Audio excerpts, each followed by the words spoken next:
I became a journalist because like I like to write and I like to tell stories, but it's like a tool of service. It's like doing this for the purpose of, an outcome. I'm pointing out things that are wrong, and I don't want to just stop there. I want to help to change them. And traditional journalism tells you that you're not supposed to bring yourself into the job at all. You're just a robot. You're not a person when you step into this. But it's just like, no, like I'm a Black person. I'm like actively oppressed. And if I'm reporting on that, I also want to fix it. Money on land to build a new city jail. This is where they spend months and months scheming with jail prosecutors like J.E. Dunn and SFS architects on this despicable plan to lock up our people. Looks to me like abundance, right? Like we don't have to go out of our neighborhood to get the things that we need. We need to, get food or vegetables. There's like a vegetable garden or someone nearby who has access to those things.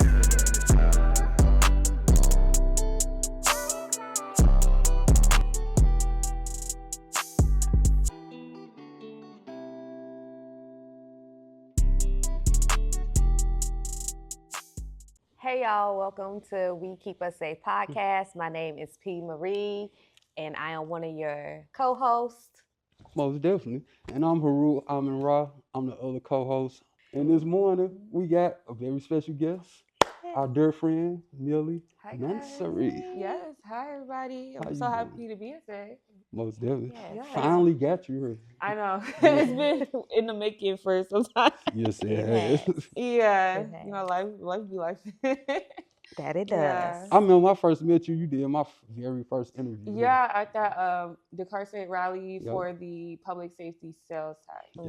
That was Yeah. my first article that I wrote for the Defender Really? when I Really? started. So I remember that day. Yeah, that was like my first on the scene thing. Because that was around the time that election was coming up. So Mhm. Because that I was a lot remember of stuff.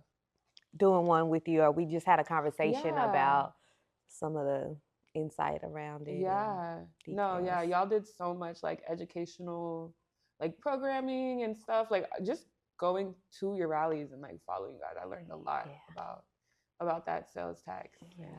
Thank Yeah. you. It was a pivotal moment for us for sure. So For sure. I do think that even though it passed, just like a different understanding of the conversation at hand. Like I don't know. I think like it was effective in changing some people's minds.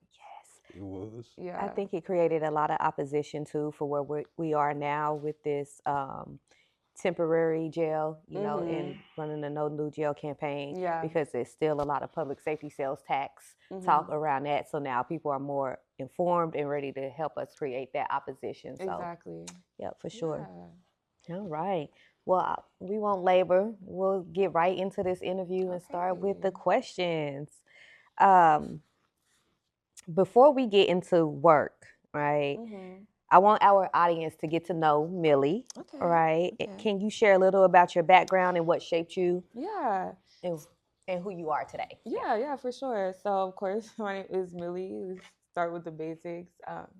My family is from Sierra Leone. So, two Sierra Leonean immigrants, which is in West Africa, who, came here for a better life, both who grew up in, abject poverty in villages, products of, unfortunately, like the Civil War that happened there in the 90s. My dad was even a child soldier in that war. So, like, there's a lot of trauma from that era that affects like their generation and stuff. But yeah, they both came here for a new start. I have 5 siblings. There's 6 of us in total. So I come from a really big family.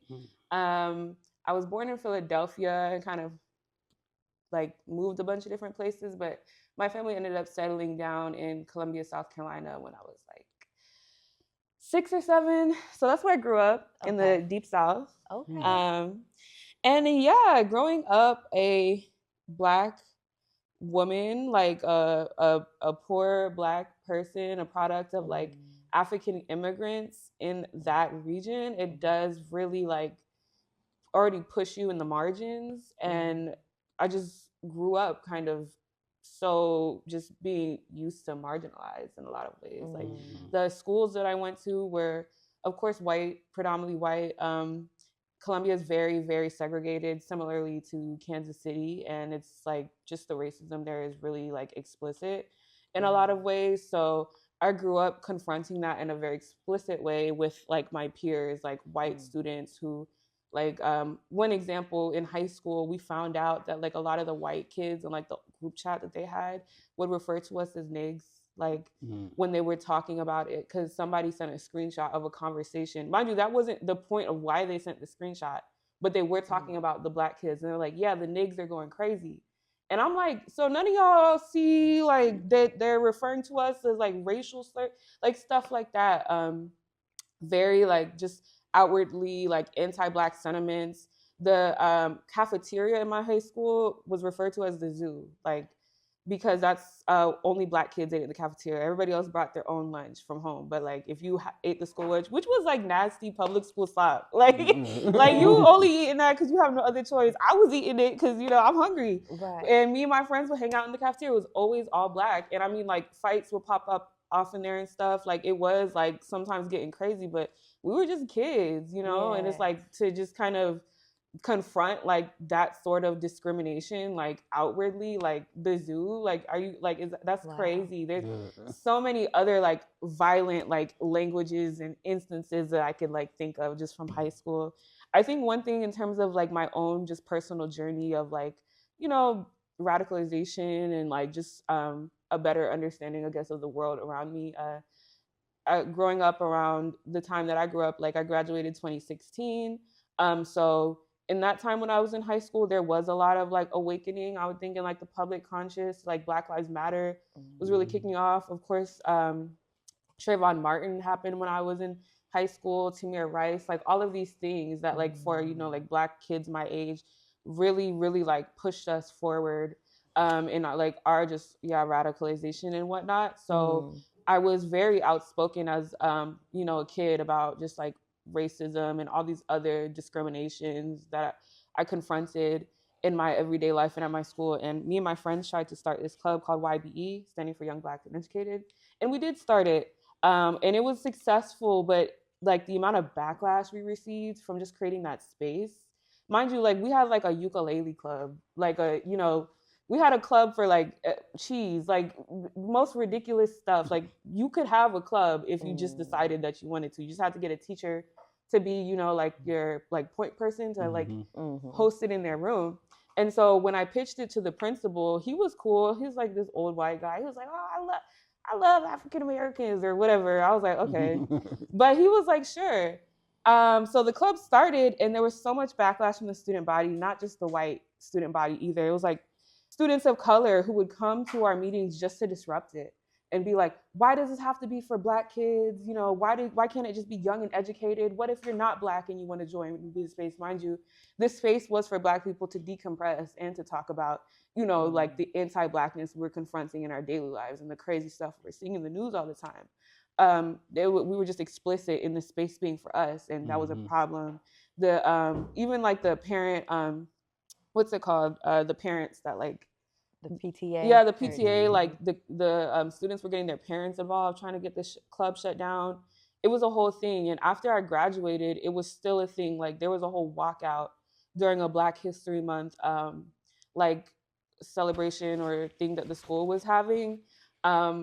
Like assembly. Yeah, there was a walkout from like white students who were like protesting our club. Like it was essentially like a race war that got started at my high school, just trying to confront the racism in that very mild way. So that's the type of environment I grew up in. Wow. But it radicalized me very early. Like we're so worried about me because they were like, just kind of like, they're immigrants. Like they just kind of are worried about like going to school, keeping your head down, getting a job. And I'm in there like started problems, like fighting with my with my peers, like telling them they're racist, organizing, going to protests. Like so they were always kind of just worried for my safety because they also know that it's just like we're only kind of we're the only support we have. We have each other, but like outside of that, like who shows up to protect us to protect me, you know, young Black students, young Black girls. So I think that they just had a fear of like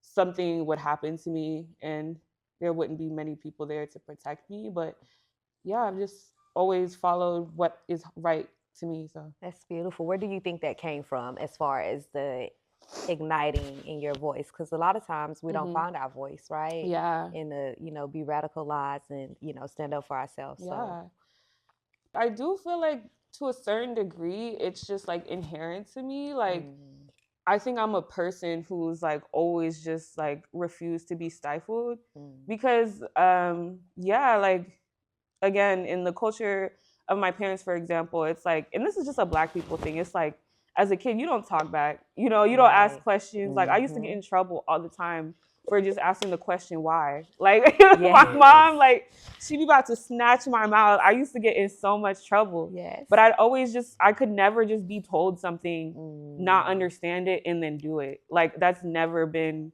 who I am from when I was a young child to now. I'll die that way. And like I've just always been the type of person, if it doesn't sit right, like internally, like I just can't sit with that. And so like for better or for worse, because like it's a good thing now, like it's led me to what the work that I do. But like growing up, like it was just backlash. Like I'm either getting in trouble at home or I'm getting in trouble, you know, in school, like in these situations where it's just like I'm being the one to speak up. So it's just like I would get a lot of backlash for that. But it was never something I thought to do or thought to stop. Like that's just kind of who I am. But I do think also my family and like just the way I grew up has definitely had a big influence on my abilities to keep going as well and persevere. Because we have, you know, just been through a lot as like a family, and like watching my parents deal with unemployment. You know, sometimes only one of them would have a job. Like growing up, my mom was a nurse in nursing homes. There would be weeks where I wouldn't even see her because she's working like 12-hour shifts every day, because it's like they have 6 kids. They got to figure it out. We've never had the ability to stop going. We always persevere. And even the situations that my parents have been through before I was born, a lot of people couldn't be able to get through that. You know, the Civil War, both my father's parents died before he was 12. So he was like an orphan and raised his like 6 siblings. It's like a lot of stuff, but we like still the keep narratives going. that, you know, create the Black experience. Yeah. Which leads into another question. Was there a moment in your life where you realized the narratives about Black communities in media weren't matching what you knew to be true?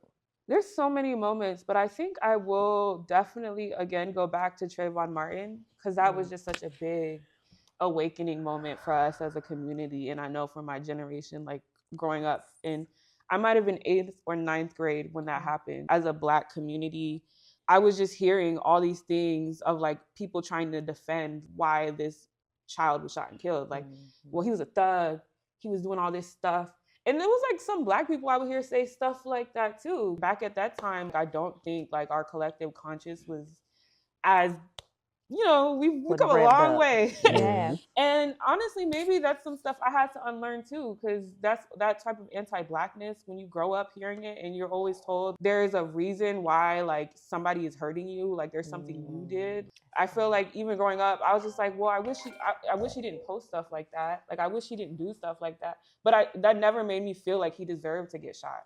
Most So definitely. when I would hear people like say stuff like that, I'm like, but this is just a kid. Like it's a crime to be in a hoodie.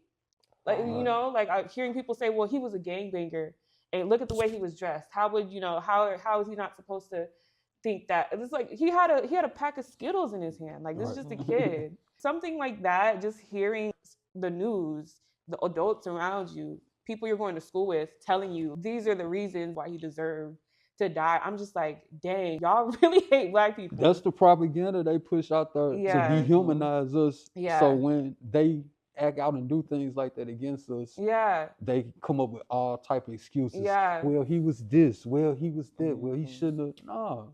And it's like you can walk at nighttime with your hood on. Even like, if he was, because I feel like the conversation always devolves on he wasn't. Even if he was, he don't deserve to be like slaughtered in the street. Clear point blank. Hassled, followed, harassed. Yes, by someone who's not even a cop. Like that's not even your job. Like you just sitting there profiling people, bothering them, deciding that you have the authority to end somebody's life, that's somebody's baby. That really did like wake some shit up for me. I always knew racism was like a thing, like we would read about MLK and all this other stuff, but like, oh, it's still alive today. Yes. I was like, oh, okay. And the irony of that thing, or the other side to that, is the fear that it creates, right, in the Black community or with families. Because it's like, you don't want your children going outside in a hoodie, and then you start having all these limiting, beliefs, or just like these limitations and restrictions on you, your children, and then you start living this life in fear. You walk a tight line, and it's like, now it disrupts our nervous system, the way that we view ourselves, and all these other things is, anxiety and all these other, like, I feel like mental disabilities, you know what I mean? Whether we want to look at it or not, because now we're being limited to really be in our own, existence. And it's crazy because that's what they don't want us to be in our own existence. You know? They want us to feel like we're in prison in our own bodies. Like, I feel like so much of like the Black experience is like constriction and like, and control too, control. That's media. Yeah. Control from outside, and then they convince us to control ourselves internally as well. Yes. So. I take pride in showing all my Blackness. I'm talking about at all times. Period. I love it. Who or what influenced you around justice, storytelling, and community work? I would again say definitely my parents.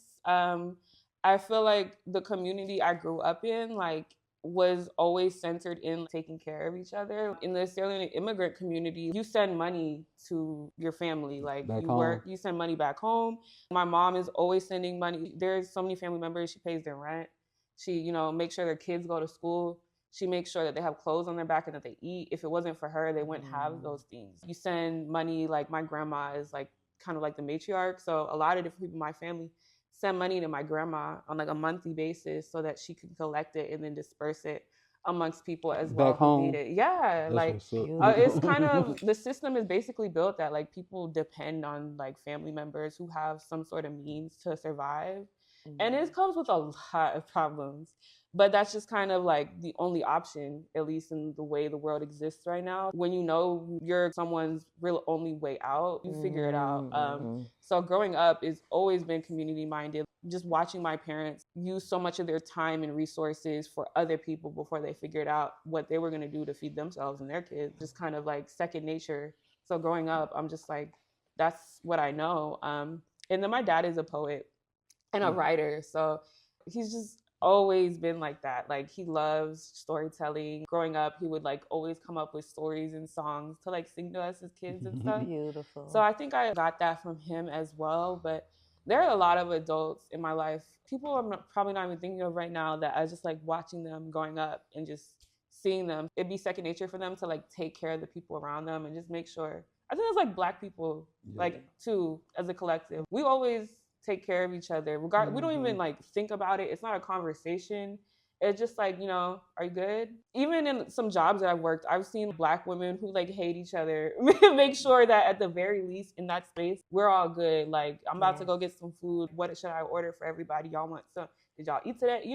Stuff like that. It's second nature to us. Yes. So I think it's just kind of leaning into that, because the world we live in tries to push you away from that. As I get older, I want to lean more into my roots and be of community, because I probably wouldn't even be here save for the people who made sure that my family was good, So that's beautiful. Yeah. Wow. I know a lot of people, I'm one of them, that talk about moving back to Africa, right? And one of my things was having something established here that generates money, so I can live off the money generated here back in Africa. And I heard you say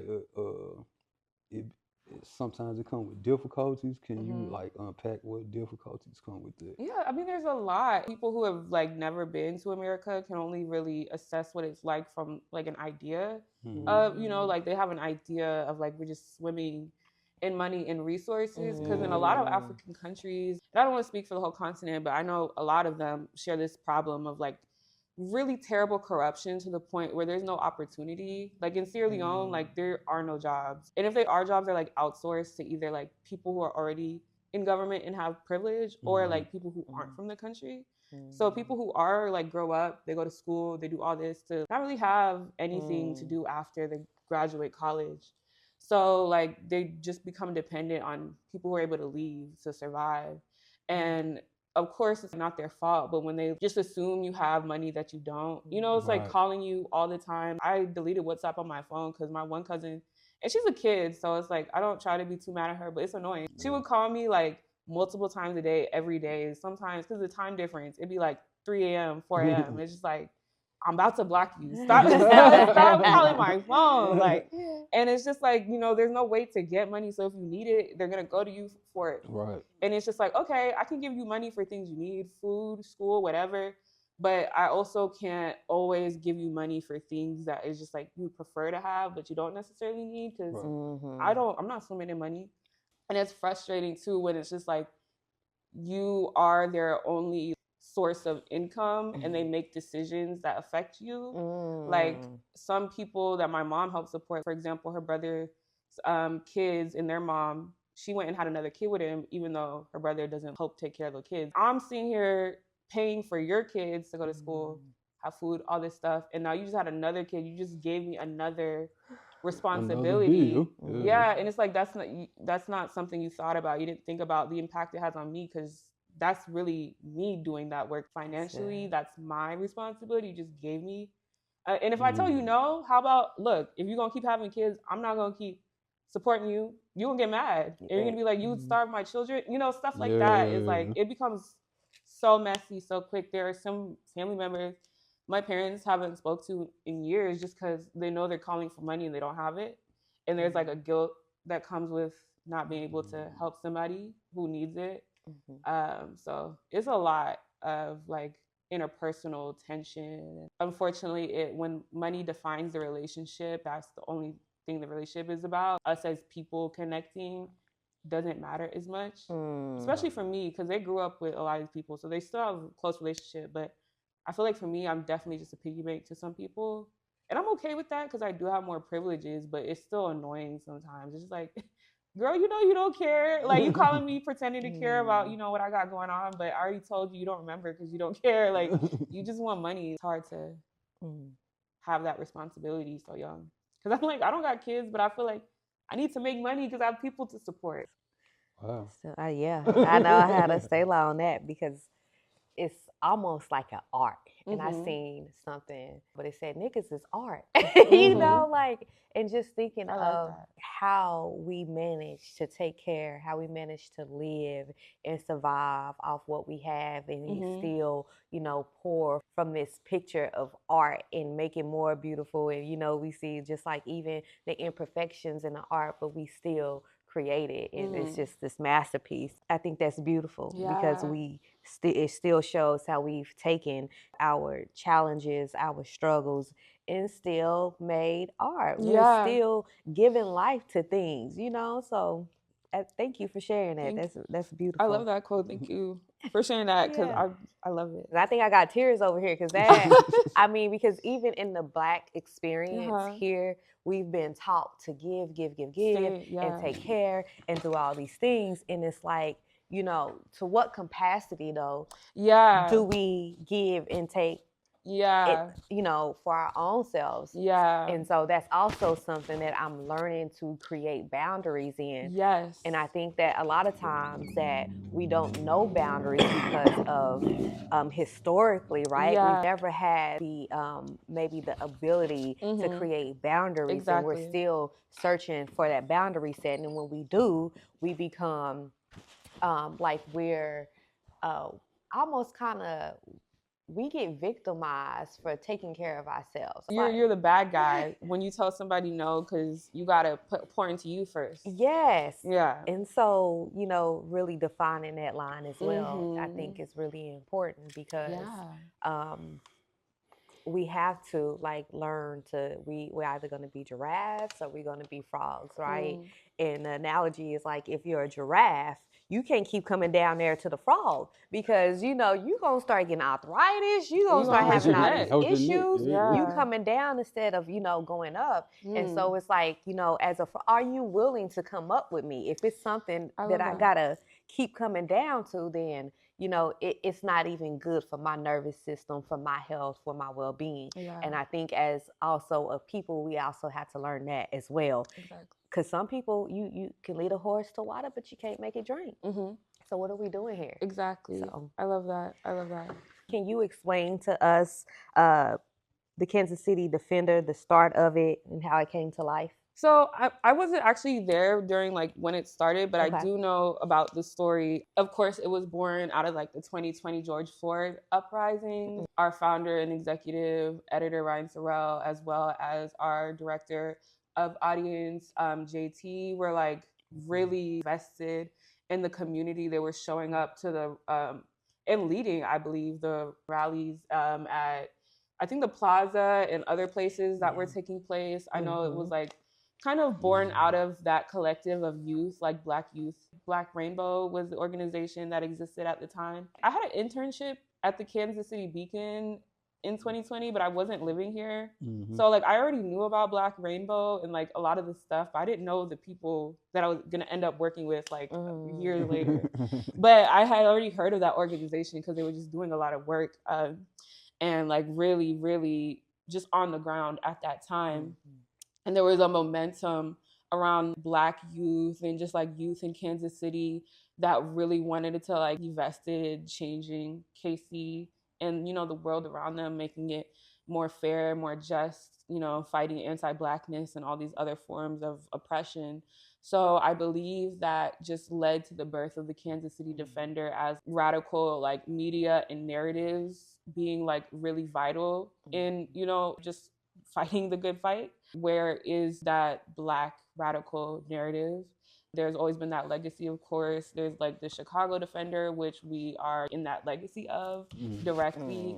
The Black Panther Papers, there's the legacy of Ida B. Wells and her reporting on lynching. There's always been Black people who are telling our truth. In the absence of that, with this new digital age, the youth looking for that. I believe Ryan was just yeah, we have it. We have the wherewithal. We have the tools to fill in that gap ourselves.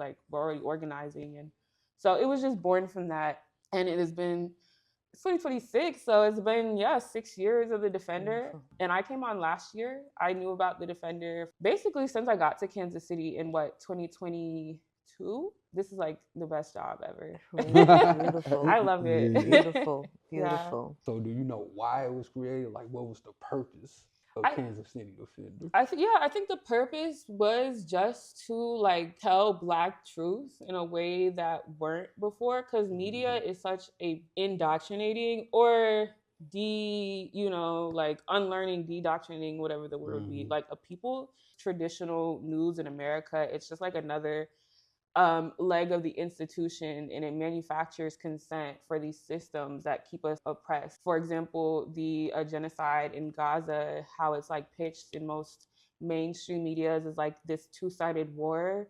And when you look at the numbers, it could never give that death tolls and leading up to probably hundreds of thousands versus a few people here and there. I don't even have to go into details. Just killing kids.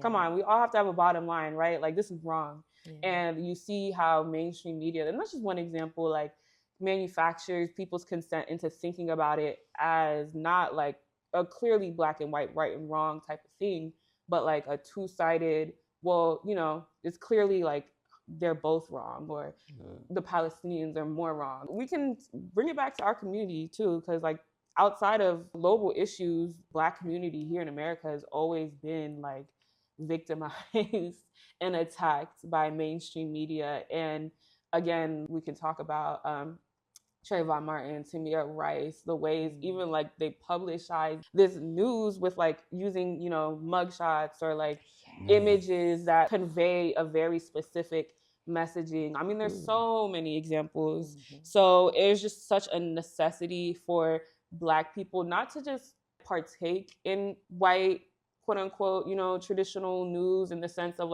filling in those newsrooms and becoming almost like a scapegoat. Like, well, we have a Black person who's manufacturing this consent, so it's okay, right? Like, no, we need like something that's completely different. Black ownership from like the top down. It's just our truths are vested in what we're doing. There's no need to second guess, oh, well, do we have to bring in a perspective that's like harmful to our community or just like, hateful for the sake of coming across as like neutral, even though it's not in essence neutral. It's more so just like fitting into a formula. I think like there was just definitely a need for that, especially in 2020 when the published conscious was again like desperately looking for like more avenues of information. So I think it was just like a natural next step. And it was like really, really a big part of it was it being youth led, like people who are in high school, college, because the youth are always, the future. The youth are the one that, a lot of the times they out on the ground doing the work. We see all these colleges and these high schools, all these, really young kids like getting out there, getting their hands dirty. So yeah, I got the energy. I'm getting old. No, that's what, as you get older, you get more responsibilities. Like just there's more consequences to like the things you do in life. You get more vested in just being able for like things to be predictable and the same because like, that's just life. You might have kids, you got bills, you got all this stuff. You can't take as many risks as young people can and bounce back from. So that's also another reason why it's always so important to look to the youth because they have that energy. Yeah. Most definitely. I read something this morning and it goes into what you're talking about, just media and the conglomerates. They have visible power, invisible control.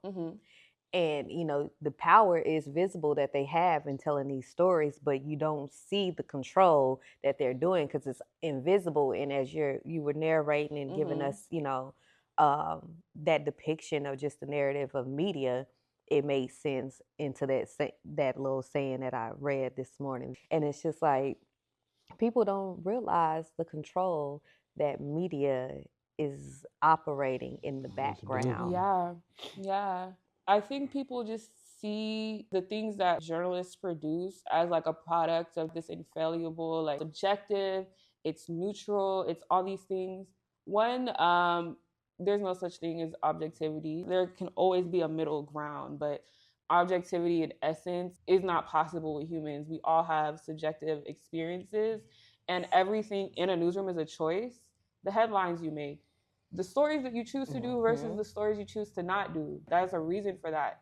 Regardless of what it is, that still comes from ultimately some point of like subjectivity. And that's because we all have different perspectives and lived experiences. And they all come together to form like this nebulous, messy truth that isn't as black and white as the way Western traditional, like it's kind of archaic journalism pitches it. And that's why you see like just news fatigue. You see people leaving the field one, like on the back end, it's like a mess. There's not a lot of journalists in local places. Local journalism is dying, but also like nationally, like people keep leaving the field, but also less and less people read traditional news. People find information from other outlets because they're tired of being fed something that's just static and rigid and not indicative of the world they see when they step outside. And when you go in these newsrooms, a lot of the time the editors, the people who are high up making the editorial decisions, we don't like that. We need they else. all look the same. Yeah. So that's good. It's important we control our own narrative. Yes. Yeah. Mili, I know that you moved here. You said 2022. Yes. And you heard of KC Defenders prior to you becoming part of the team, right? What made you want to be part of building that? Yeah. So my introduction to Defender is such a crazy story. I moved here in 2022 for my first reporting job at a different nonprofit news publication here. And while I was, first here in 2022, that was when the news of the serial killer attacking Black women and targeting Black women along Prospect Avenue popped off. Bishop Tony Caldwell, who was just like a community leader and like in that area specifically, the Defender published a video of him speaking, but it went super viral, and he was just sounding the alarm saying that, a lot of Black women and girls have been going missing from this specific area.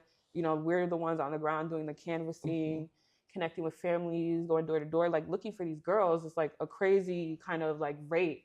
and disparity. So we are in the impression there's a serial killer targeting Black women, you know, in Kansas City. I am a little upset right now. The reason I'm upset is because we got 4 young ladies that have been murdered within the last week here off of 85th and Prospect. We got a serial killer again, and ain't nobody saying nothing. The media's not covering it. We got 3 young ladies that are missing. Ain't nobody saying a word. What is the problem? Why can't we get some cooperation? Where's our community leaders? Where's our activists? Where's our public officials? Where's our police department? Where is those folks at? In President Gardens. Come on now. We need to start knocking doors. We need to start making sure that this is brought to the light. We cannot continue to let this happen. And I went super viral. I remember I saw it on Twitter, and it had like millions of impressions. And my sister was actually the one who sent it to me, and she was living in Seattle at the time. So she's not even here. So that just kind of paints a picture as to like how far this news had spread. And it was scary. And so I took note of it and I brought it to my newsroom, and I was like, we need to watch this, keep track of it. This is really scary. You know, this is coming from people who are in the community. I think this is a valid concern to continue to watch. But my newsroom, we just like decided to watch the story, and then they of course gave me the permission to reach out to Ryan, connect with him, and continue reporting on it. But in that time, you know, after that video went really viral, other local newsrooms and legacy newsrooms decided to, of course, silence the defender by going to the police, who said that it was a completely baseless, unfounded rumor. They just like really spread doubt on the reporting that the defender did. Just for 2 weeks later, a young woman named TJ, she escaped a basement in Excelsior Springs. She was abducted by a man named Timothy Hazlitt, who abducted her from Prospect Avenue. And it was a very horrific, heinous scene. Like, she was essentially his sex slave. He kept her in a sex dungeon and tortured her. She had like a collar around her neck when she escaped. And he got arrested. He's now being charged for the murder of another Black woman who also, you know, was like along the Prospect corridor, Janie Crosdale. And TJ had mentioned that he had already kidnapped two of her friends. Yep. And two of them. He has, at the very least, abducted 2 Black women. And that's just like, of course, more than likely not the case. Like, you don't just start off doing that stuff. Like, he's probably been victimizing women along the Prospect corridor for so long. So that whole thing was just crazy. And to me, that was like a real catalyst into like pushing me towards like a different form of journalism. Cause I was like, it's so clear in the way that mainstream legacy journalism handled this that it is not conclusive to anything positive for the community when like shit gets real, when like the stakes are real, especially when it comes to Black women. So and y'all OKC defenders an apology, okay? Yes, and because a lot of them are just continuing the reporting of this, like they're not part of the story, like they aren't part of the issue, and they didn't actively try to invisibilize the issue by acting like the police are the only arbiters of truth when it comes to a community that they don't even have a good relationship with. So that was ridiculous. I had went to a vigil when I was doing my reporting for the story on that, that the defender was hosting for, you know, TJ and any other Black women who were, you know, victims of this epidemic and survivors of the epidemic. And I connected with Ryan, and I was just like, the work that you guys do is amazing. I want to be part of it any way I can. So I just became a member and would start going to like the broader base membership meetings, and like just, you know, trying to be a community. I was like, these are all like young Black people who are like trying to make the world a better place. Like, this is where I need to be. I didn't even know something like this could exist for real. So I was really amazed, and I was like, they were doing cool things like writers workshops and like, you know, different poetry events. I was like, wow, this is amazing. Like it's fun too. Like, it's not just work. Like, I came for the work, but I was like, this is also fun. This is like people I'd want to be friends with.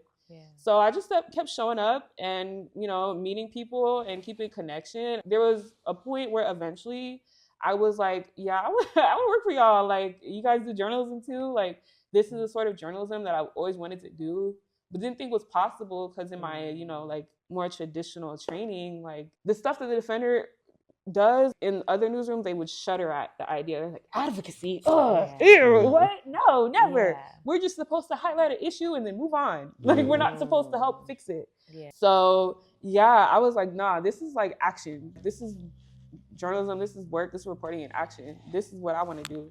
So the team was small, and it's still a small team, but at that point when I wanted to really work there, it was, I think, like, only person who was a full-time staff member was Ryan, like the actual founder. So like I worked with him for like a year just to like find the funding for my job. We would have meetings. We came together to, come up with my title, my description. And then we were looking for like people who could possibly help fund the position. We were able to finally get some funding. We had to go and get the money. Yeah. And after like doing that for like the better part of a year, we finally were able to confirm that in like the end of 2024. And so I came on, and I think my official start date was like January 31st, 2025. Wow. So it's been like just shy over a year. Yeah, this is exactly what I've always wanted to do in my career, because I became a journalist because like I like to write and I like to tell stories, but it's like a tool of service. It's like doing this for the purpose of, an outcome. I'm pointing out things that are wrong, and I don't want to just stop there. I want to help to change them. And traditional journalism tells you that you're not supposed to bring yourself into the job at all. You're just a robot. You're not a person when you step into this. But it's just like, no, like I'm a Black person. I'm like actively oppressed. And if I'm reporting on that, I also want to fix it. Yeah, so that's beautiful. Why is controlling our own stories so important in Black communities? Yeah. And what happens when we don't control our nerves? Yeah, it's vital because, I mean, as we were talking about it, even with what we were just talking about of like the Black experience being like almost like being in jail in your own body, like constricting. We can talk about the way these negative narratives amongst our community impact the way non-Black people see us, because they do, and they feed into anti-Black racism. But what's even more important, I feel like, is the way it impacts the way we view ourselves. If you're always seeing like stories that are telling you that you're a criminal, that you are poor, that you're unintelligent, that you only have the ability to make it so far in life. When you believe that stuff, it's like a self-fulfilling prophecy in the way that you live it too, right? So it's like important for us to just see a variety of narratives, to be able to see that Black people, like, we can do anything. That's not to say that all Black stories are positive, but they are not all negative. They're vast, because like we are people with vast experiences and like vast perspectives. Life is just, it has so much to hold for all of us individually, and there's so many stories that we have to tell as a community, but we have the freedom to be anything and to represent that in the stories that we tell each other and of each other. So it's so important because it expands your perception of like yourself even, and that has so many effects on the way we like go about the world. I'm kind of a little emotional over here during this like interview, because it's so intense about just like the Black experience and narrative. And it's just really beautiful to sit down and have this conversation and just not be restricted. Yeah. And I think that's something that we all thrive for in the Black community as we organize. And so to just have this experience, I'm over here like, say less. Yeah. And I think that just looking at like younger Black people, like in the experiences that they have and comparing that to the way I grew up, for example, like it matters. I think back to growing up, and like we can talk about even just like things you see on TV in terms of like representation, and looking in the mirror and just not being satisfied with what I was seeing. I was just like, my skin's too dark, my hair is too coarse, my hair is too nappy. Like I remember, and this is so honest, when I was little, I used to put a towel on my head and like wrap it and have it like hanging down so I could pretend I knew what it felt like to have like long flowy hair. And I would like play in the mirror like that was my hair. I was so ashamed of what actually was my hair when I was looking in the mirror. And that's not to say that that's not the experience for some Black girls growing up, but like I don't know the last time I saw a little black girl in a perm, putting chemicals that sink into your brain to alter the way your hair grows at the root. Like that was the norm. I was getting my stuff retouched every 2 months, and I had a friend who told me I was crazy because she got her perm retouched every 3 weeks. We were really indoctrinated. Like now, little black girls just grow up and see the beauty. They get to see the beauty in themselves. They get to be told from their elders that how they are naturally is beautiful, and that is a direct response and like a difference in narrative, a difference in storytelling. That's just one example. Like this work is hard. A lot of times it might feel futile even, but I have to remind myself a lot of the times like it's for a purpose and things are changing. Like even if they feel slow, it's like still for the better. Like it's just always about making it better for the next generation. Absolutely. And I got something for the Maybelline queens. Like for the Maybelline Tell queens. them, Maybelline queens. Yeah. I don't know who you guys are talking to, but real men do not like all of that caked up makeup. We love natural beauty. We like a little eyeliner, a little touch up, a little here and there. mascara. Yes. Yeah, But yeah, let's but yeah. Thank you. And Thank you. yeah. We don't like all that.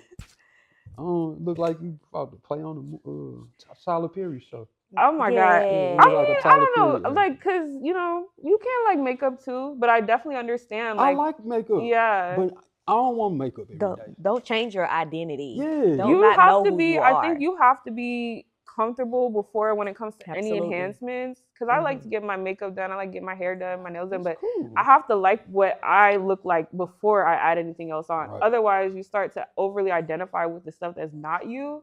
And then I know girls who like when they take all that stuff off, they literally like are in a panic. Cause it's just like you literally don't like what you look like without it. But that's you. That's your body. So And that's being a Maybelline queen. Yeah, right?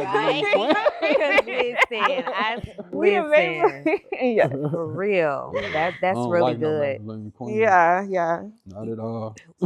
We talked about a lot of like, mainstream media, but what is it something that mainstream media still gets wrong about Black communities that people need to understand? Yeah. I think mainstream media is still kind of stuck in this idea that the Black community is a monolith a lot of the time. So when it comes to reporting on things within a Black community, like a lot of the times they're like, okay, we have a Black reporter to do that stuff. So you're already confining Black narratives to like a Black, it's just confinement. And it's like Black people should be telling Black stories, but not only Black people, right? Like, because everybody should be vested and interested in Black stories and learning about the Black community.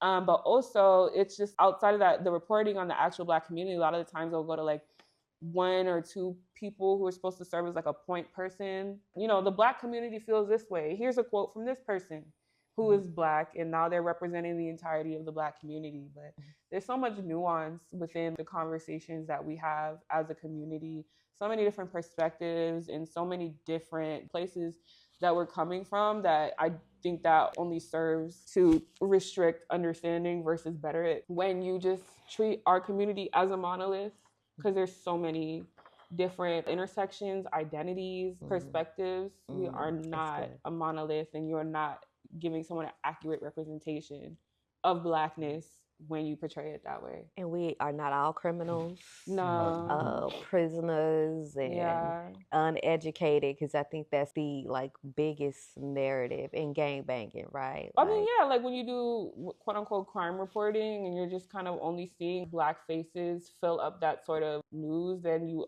automatically, at least subconsciously, correlate Blackness with crime.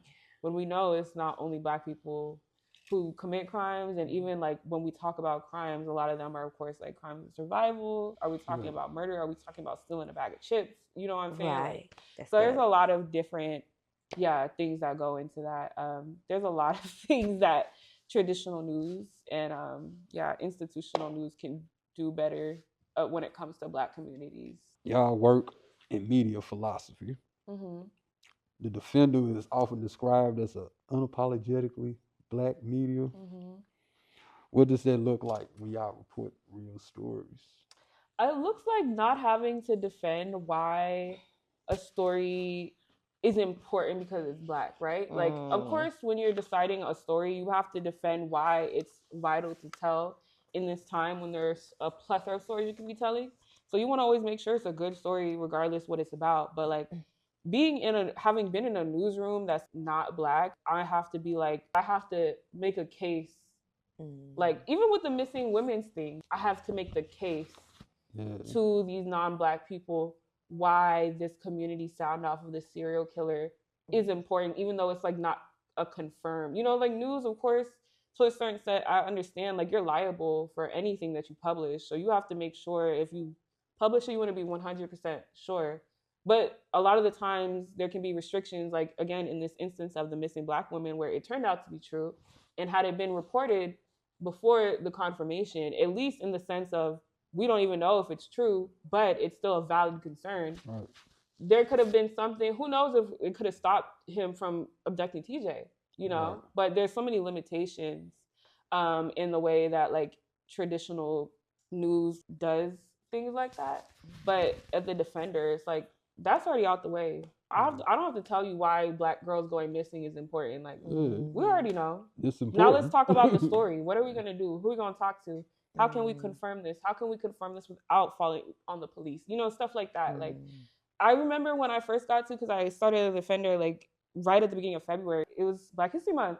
And I remember telling Ryan and another reporter, I was like, wow, like, this is the first Black History Month where I like don't have to feel like I got to get all these stories out just this month. Like, even if I can't get the specific story out right now, because of course it's pertaining to Black people, it's still going to be relevant next month. I don't have to feel like I have to constrict us to this theme of Black History Month. Because in another newsroom, I might feel more of that motive to get Black stories out in February, right? Like, this is the time where we're finally being spotlighted.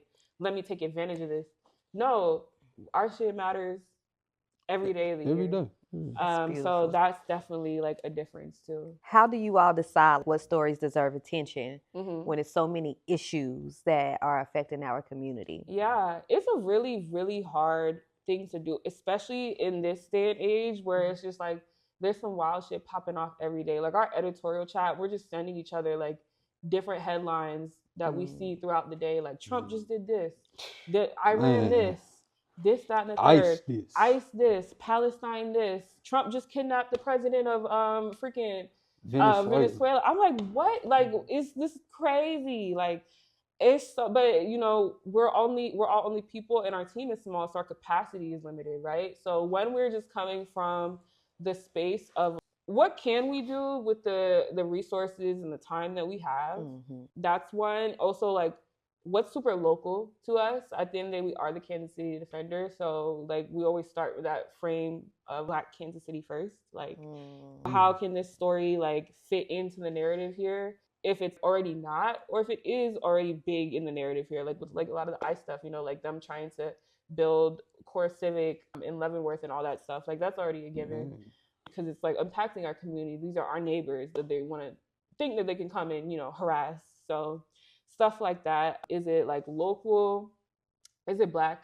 Given. If it doesn't impact a Black KC community, like, sorry, we can't.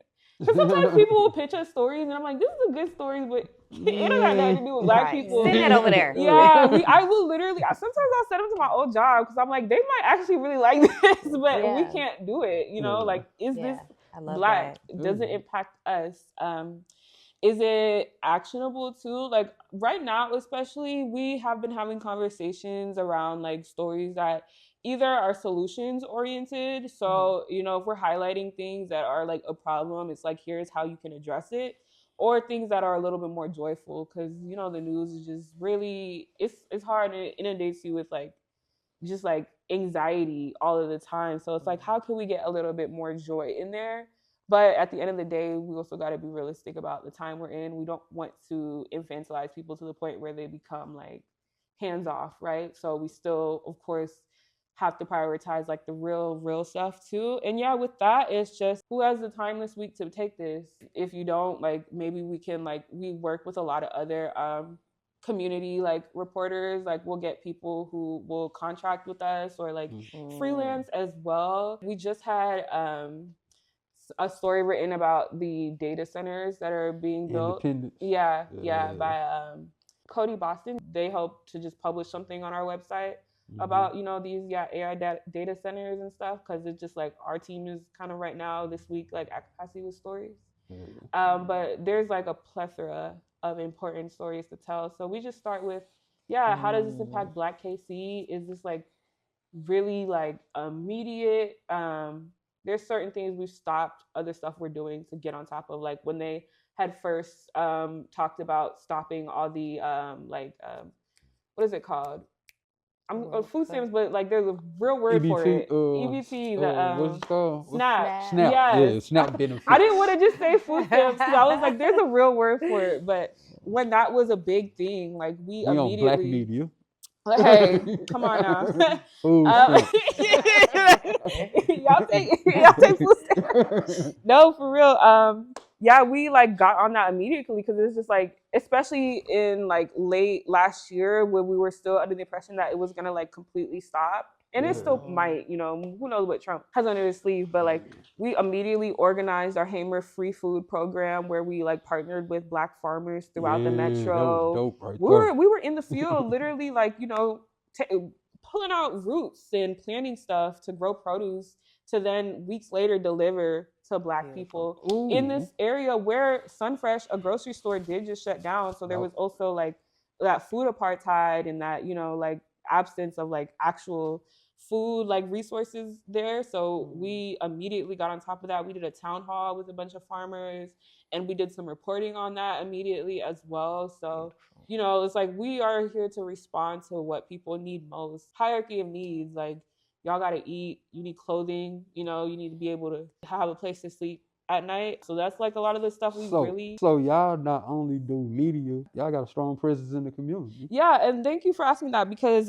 it's like a real thing that we are trying to focus on getting across this year. Like a lot of people just look at us as a media organization, but we are like a community org, and media is like a leg of like community service. Like we use media for service to the community, but we also do mutual aid. That's another leg. Our third leg is like community programming. So in our mutual aid, we do the Hamer free food program. We do clothing drives where we, give clothes out to families, to mothers, to babies, other like materials, diapers, stuff like that. We organized a food pantry, again, in an immediate response to like the SNAP ending. We were just like, well, how can we get food and produce in front of people who might no longer have it? So we are very responsive to the community in terms of like, especially mutual aid. That's so imperative to like organizing and doing any sort of community work.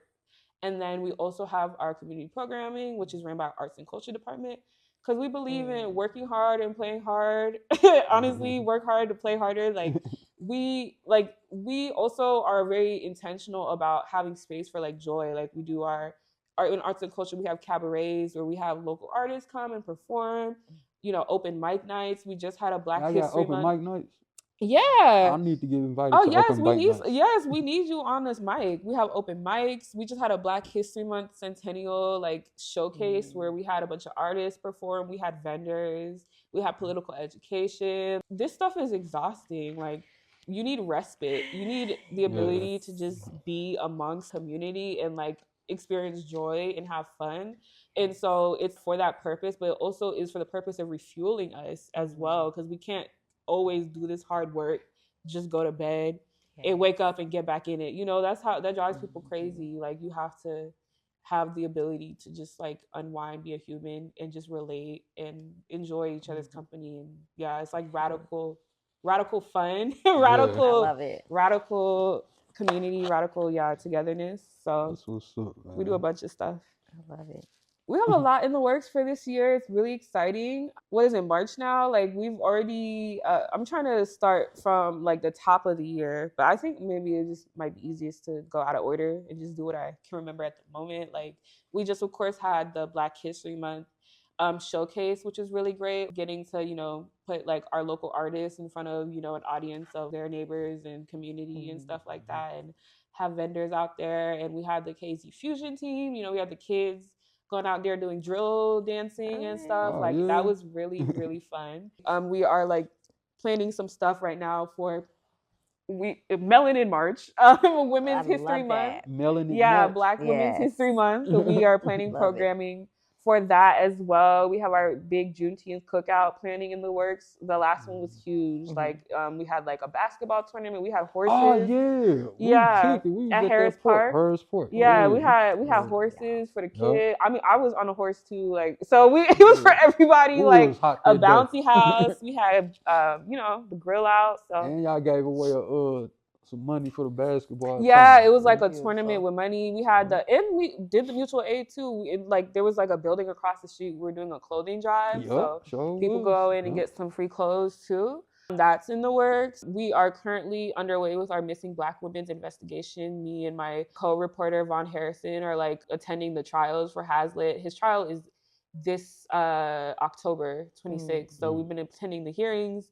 connecting with different sources. We just did some presentations with the Kansas City Department of like Public Health to like kind of help some people who are really vested in like our city's public health see this as like a public health issue. So that's like a really big project that we have underway right now. More articles. We will also be releasing a podcast about this whole epidemic this year as well. We're going to be launching our abolitionist journalism school because journalism is like, it's a practice and it's a tool and it's something that we just want. There are people in the community who like want to be able to tell the stories themselves, not just wait for the perfect person to come along and tell it to them. Connecting with a journalist, a lot of journalists, like people reach out to me a lot of the time with stories. Sometimes I can't do it, not even because it's not a good story, but I just don't have the time. Like, so people should have the tool themselves to go in their community, report what's going on, and just be part of the narrative change. So we are going to be training people up on how to do like advocacy and abolitionist journalism, because it still is, of course, a skill set that like you like need a little bit of training in to be able to just. I feel like there's a difference between like journalism and reporting versus just like writing.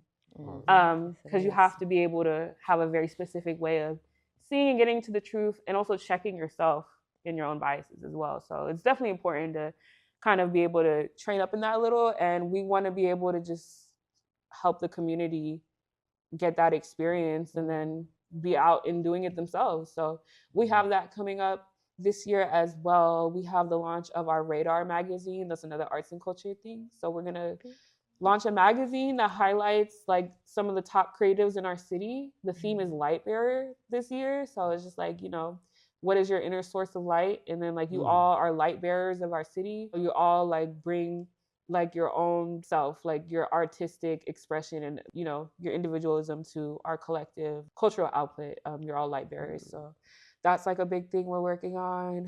What else? Like we've always got stuff. Be Real Academy. Be Real, yes. I think it just launched last week, our third cohort. That is like it's an acronym. I'm not even pretend to know the whole acronym, but I know it's like our, radical organizer training. I went through y'all's cohort, the second cohort. Oh yeah, you were there. Because I go, like, I touch base and like in and out. So I haven't been in a minute, but I do remember, you were when I was going to the second one.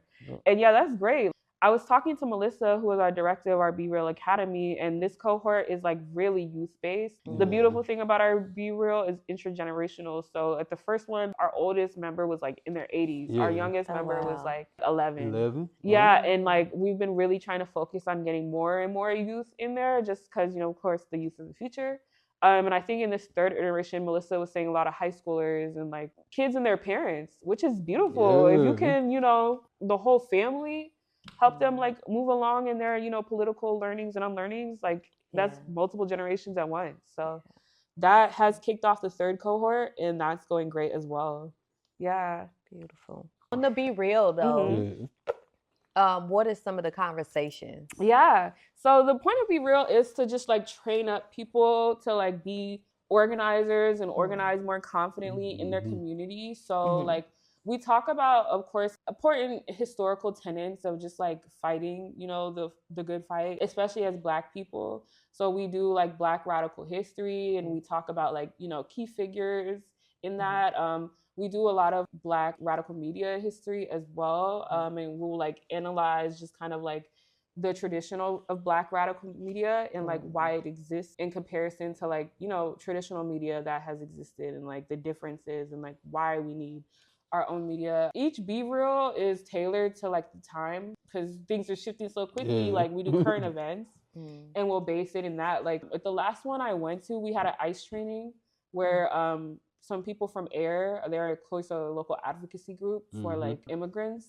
They came in and did some trainings that they do and administer on like if you spot ICE, like what to do, who to call, like things to do if you want to be like an observer and stuff like that. Just like a rundown, as well as just kind of a pipeline to feed people who are more interested in helping them in organizing, you know, getting involved with their organization and stuff like that. But it was really tailored to, you know, in response to all this crazy stuff with ICE right now. There have been other trainings too. I haven't been to every single one of them, but I just know it's like tailored to what's going on in the moment. Like you've been there, like the conversations that happen like are so like, it's beautiful. Like topic at hand, we will just be talking about something that impacts Black people, whether historically, whether right now. And it's just a room of like 20, 30 people of different ages and experiences, like just very earnestly like being vulnerable and like sharing. There's been so many amazing conversations, but like we really just get into the nitty gritty. For me, it was the different perspective from the different age groups versus how I see it versus how a 12-year-old see it. I remember Fern, she's like one of our members. Her grandma was coming to the first We Real, so she's an elder. Her and Papa Doc, who is like also an elder in the you know, community. Like they would talk about what it was like to organize, you know, growing up. And I don't want to give them the wrong ages, so I won't say when, but like growing up a long time ago.